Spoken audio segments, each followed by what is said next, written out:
Հիշում եք ինչպես էին մեզ թափահարում, թե սա է Հայաստանի քարտեզը, սա է Հայաստանի Հանրապետությունը։ Դեռ ամիսներ առաջ, սիրելի բարեկամներ, ես հարց էի ուղղում իշխանություններին, որ իսկապես դա է Հայաստանի քարտեզը, որովհետև այդ մակետի վրա չկան ադրբեջանական անկլավներ։ Եվ եթե դա է իսկապես Հայաստանի քարտեզը, այսինքն այսուհետ բացառվում են անկլավների թեման, որովհետև մեզ բազմիցս ասում էին, որ այդ թեման կարծես թե չկա։ Ես ինչ-որ իմաստով ուրախացա և իմ գոհունակությունը հայտնեցի, որովհետև ադրբեջանական անկլավները տեղակայված են Հայաստանի երակների վրա, դեպի հյուսիս Վրաստան տանող ճանապարհի վրա, այսինքն ստրատեգիական ճանապարհների վրա են, Տավուշի հատվածում և Արարատի մարզում Տիգրանաշենը։ Այսինքն եթե այդտեղ ինչ հանգամանքների բերումով հայտնվեն ադրբեջանական զորքեր կամ ուղիղ դիտարկում լինի, ապա Հայաստանը ամբողջությամբ գտնվում է աղցանի մեջ։ Հեշտությամբ կարելի է Հայաստանին ցանկացած ժամանակ շատ մահացու հարված հասցնել, եթե ստեղծվի կոնֆլիկտային մի վիճակ։ Դա այն է, երբ Հայաստանը կորցնում է ստրատեգիական խորությունը։ Ինչեւ այս պահը մենք մեր ուսումնասիրություններով մենք չենք արձանագրել, որ դե յուրե Հայաստանի Հանրապետության տարածքում գոյություն ունեն ադրբեջանական անկլավներ։ Հակառակը մենք արձանագրել ենք, որ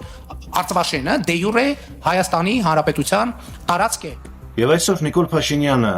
իր նախընտրական քարոզարշավի ժամանակ ասում է, որ այո, այդ տարածքները պիտի հանձնվեն։ Ասեք, ինչ հարց կա։ Արարատ Միրզոյանը ասում է, որ մենք անկլավներ տարածքներ ունենք Հայաստանի տարածքում։ Ասեք, որ տարածքների մասին։ Ասեք, որ տարածքն է, որ ուղղակի իմանանք, էլի որտեղ ենք։ Ադրբեջանի 3 տարածքները, որը Վարխուդարլի, Խելեմլի, չէ, դա սահմանազատման արդյունքում մենք լուծումներ պետք է գտնենք, թե ինչ ենք անում, որովհետև եթե Արցախաշենը հետ է գալիս ամբողջությամբ, չի կարա չգա։ Չի կարա,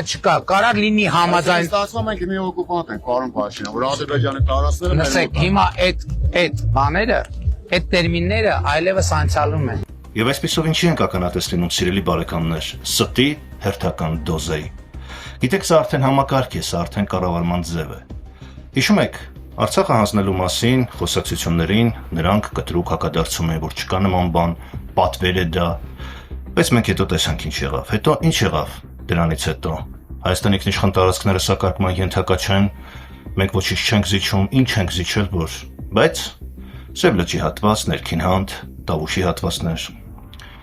Կրկին հերքում էին, որ չկա նման բան, բայց արեցին։ Հետո ինչ տեղի ունեցավ։